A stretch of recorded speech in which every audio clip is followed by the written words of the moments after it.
Lugar de México en el cual nunca nadie haya escuchado de este espectro. O sea, es el más conocido de todo el mundo. Me atrevo a decir que es más conocido este espectro, este demonio, esta criatura, esta cosa, es más conocida que, que Obama. O sea, ni Obama tiene esa fama, ¿eh? Es una fama que ni Obama tiene, imagínense. Les voy a hacer un resumen rápido porque no sé, quizá veamos videos de eso, pero básicamente este espectro, ¿no? Que todos conocemos como ¿cómo se llama en inglés? The Whimper, una cosa así. Ajá.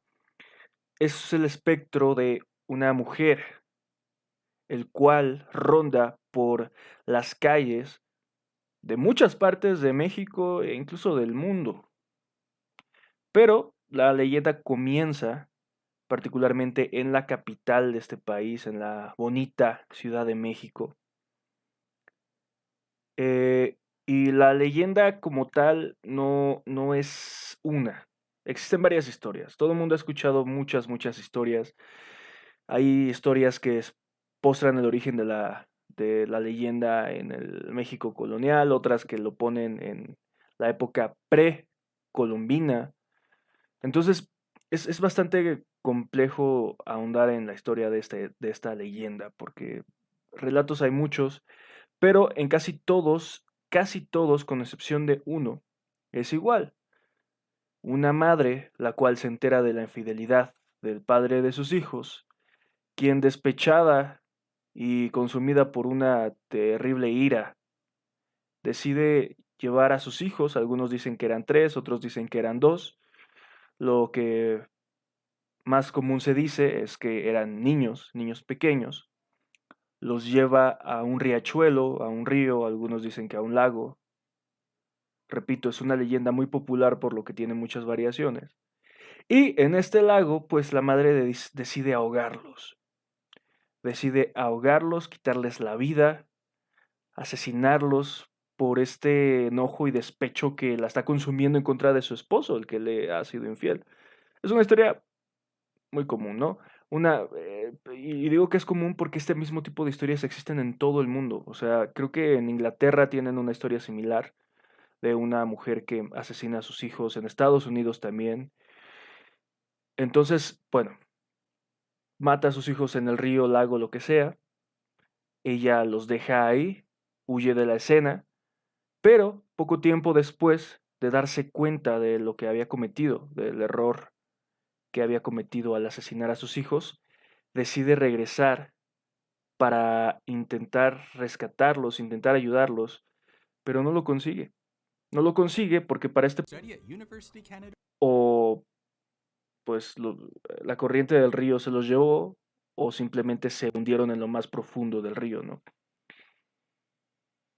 Ella, consumida por la tristeza y la desesperación al darse cuenta de lo que había hecho, pues decide quitarse la vida en el propio lugar, en el río, ¿no?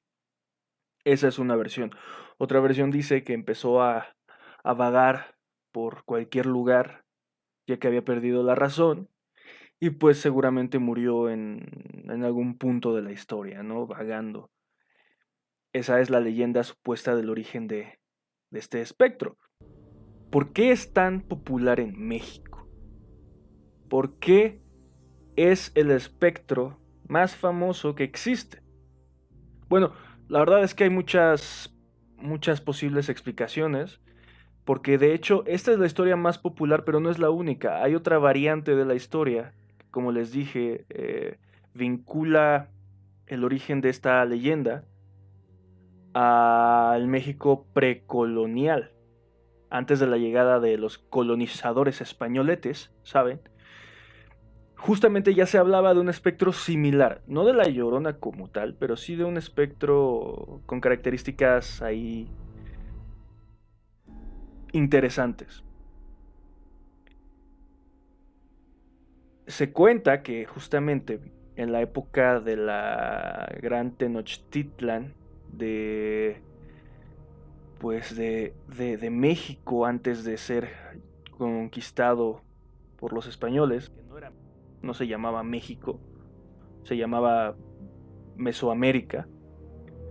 Se dice que en estos territorios, particularmente en la zona del centro, de lo que antes era pues, México Tenochtitlan, hoy Ciudad de México llena de baches, de drogas y de delincuentes, bueno, antes era una ciudad muy bonita que existía sobre el agua, y se habla de que por las noches, muy cerca, muy cerca de la llegada de los españoles, particularmente de los conquistadores, se escuchaba pues un lamento, ¿no? Un grito en las calles por la noche, escuchaban este lamento de una mujer, el cual constantemente decía, ay, mis hijos, ¿no? Ay, mis hijos. Otras versiones dicen que decía algo como, ¿qué será de mis hijos? ¿Qué será de los pobres de mis hijos? Cosas así. El caso es que cuando los habitantes del México prehispánico en ese momento se dan cuenta de esto, comienzan a decirle en ese momento al emperador, oye, este pedo está mal, esto no tendría que estar pasando, o sea, esto está muy raro, esto nos da miedo, ¿qué hacemos, no? Y en ese momento el emperador,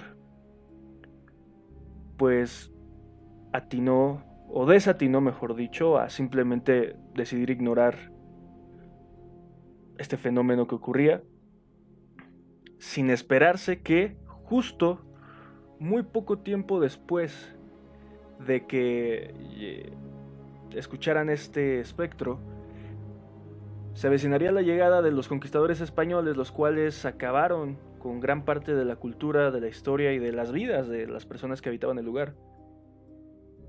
Una leyenda que justamente coincide bastante y de muy buena forma para el timing de la leyenda con el crecimiento de un México prehispánico.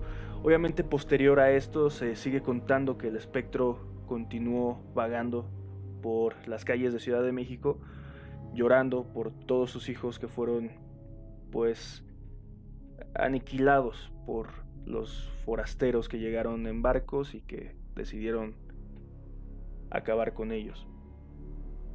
Como les digo, es una leyenda muy famosa en México, pero no solamente en México, es una leyenda que es muy famosa en Latinoamérica completa. Si ustedes se ponen a investigar sobre este tipo de historias, se darán cuenta que hay un montón de relatos en varias partes del mundo, no solamente en la Ciudad de México. Se habla mucho de cosas similares en Veracruz, en la zona norte del país, zona sureste, en general en todo el territorio mexicano se ha escuchado de esta historia, todo el mundo la conoce. Y no solo en el territorio mexicano, como ya dije, también en partes de Estados Unidos, particularmente las zonas que están cerca de lagos o de grandes cuerpos de agua reportan este tipo de espectro. En Sudamérica también los hay, es algo muy curioso. En Sudamérica también hay esta clase de situaciones, de avistamientos. Centroamérica también tiene muchos, obviamente en un punto fue parte del territorio mexicano, compartimos mucha historia y cultura, por lo tanto, claro que esa leyenda está presente ahí. Pero también hay en más partes, además del continente americano.